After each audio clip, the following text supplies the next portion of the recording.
Well, this school year is going to be a little different for many students because they will not be heading to the classroom. Instead, most will be doing online education, a change that can bring stress to them, their parents, as well as the teachers. So what are some of the ways to help your children cope and then better adapt to this big change? Joining us with his tips is Dr. Alok Trivedi. He is a health and human behavior expert. Thank you so much for joining us this morning.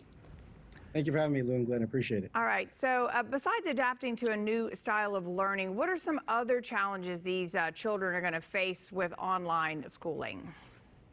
You know, I think one of the things, obviously, they're going to have difficulty just talking to their teachers and communicating with them. But I think some of the things that we're going to have to look for is beware of the children's diet and obesity. And we already have an epidemic of obesity, of children's obesity. But we got to make sure that we watch it closely, because what's going to happen is that kids are not going to be having lunches. They're going to have access to food downstairs in the kitchen whenever they want to. They're obviously going to feel alone. So we're going to have to make sure that they don't feel alone. They're going to feel scared and a little bit helpless in certain situations because they're just being told what to do right now. So it's important for us to really pay attention to these details right now. All right, you have 5 tips, and number 1 has to do with developing their social skills. Yeah, I think one of the social skills that they need to do is be able to go out, hang out with their friends, and whether you want your friends to come over to the house or whatnot, maybe set up a party with them just outside in the driveway, maybe in the backyard. I recommend people have Zoom parties, Zoom pizza parties, enough for them to be able to express what's going on in their world with their friends and family, their friends, so they can laugh about it and enjoy at least whatever they can in a social setting. This next one is not only good for the kids, but also for the adults and to keeping things in perspective. It's so true, right? There's so much out there that's doom and gloom. We don't know what's happening. But for kids, it's important that they don't know what's going on and they're just kind of going with the flow. But I think it's important, instead of being too optimistic with them in the future, it's important to sit and say, look, we're going to get back to some sense of normalcy. We don't know when that is, but when we do, it's all going to get back to normal. Keep it calm, keep it rational. Let them know that everything's going to be okay by saying things like that. Another great tip is to hear them out. Yeah, well, it's important, especially now more than ever, because especially the younger kids, they don't know what's going on, and they're so scared because their routine, their disciplines that they taught every single day are gone. So now their routines are shot. So listen to them, ask them the questions. What's going on? What's happening?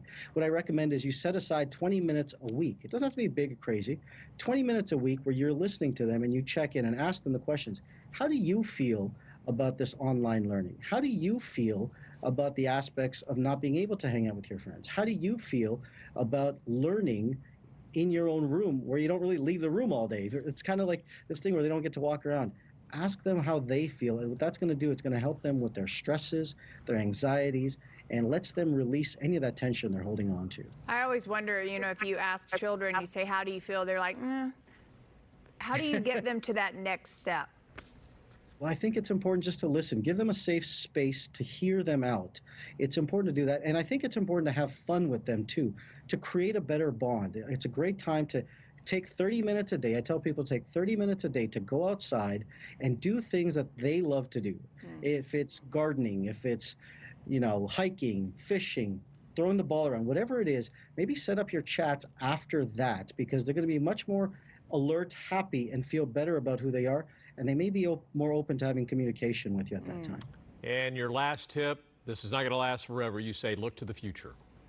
Yeah, look, this isn't going to be forever. Tell the kids, not too optimistically, but tell them that, look, this is going to go away. And when it does, let's plan for something in the future. Plan a trip, a vacation, a birthday party. How many kids have missed their birthday party? My daughter's Sweet 16 is this year. It's going to be celebrated after COVID. So celebrate, have them something to look forward to that's positive, that's going to make them sense that this is all going to be done and they'll be a better place.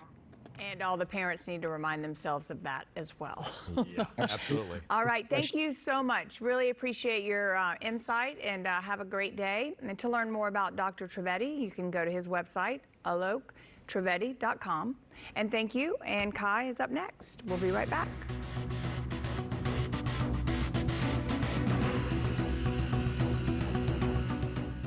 This